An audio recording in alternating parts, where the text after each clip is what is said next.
ได้ยินข่าวว่าสาวจะเข้าวิวามันแสนเจ็บปวดอุลาน้องแก้วตาสิเข้าพิธีอายจนอยากให้ก็เลยยอมแพ้เสียที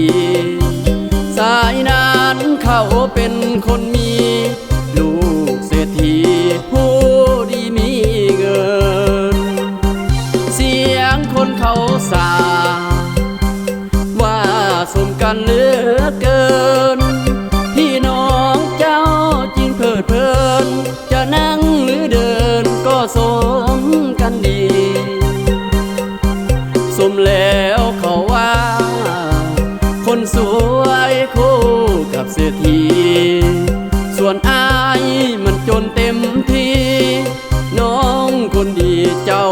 เลยลืมสายน้องนางให้เจ้าจงสุขสบายส่วนอายจะพายลาไปด้วยกรรมและเวรเป็นสุขเถิดนาแก้วตาน้องอย่าลำเค็ญส่วนอายจะตายหรือเป็นน้องเนื้อเย็น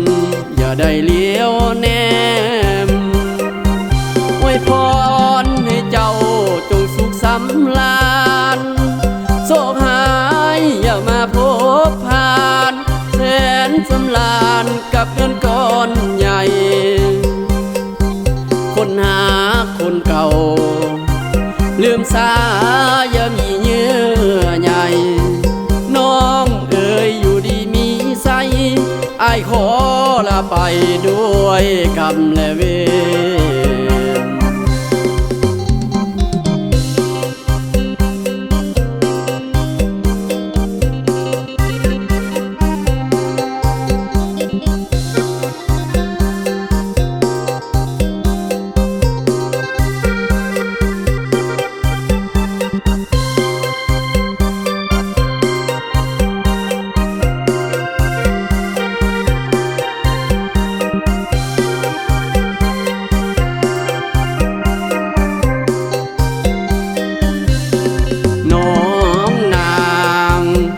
เจ้า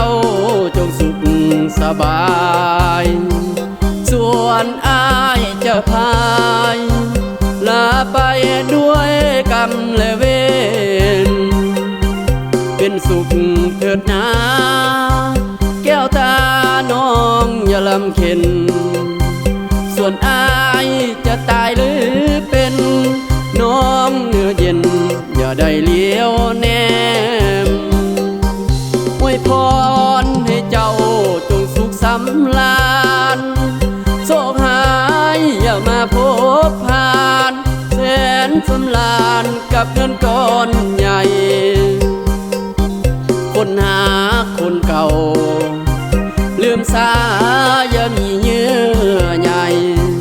น้องเอ๋ยอยู่ดีมีใสอ้ายขอลาไปด้วยกรรมและเวร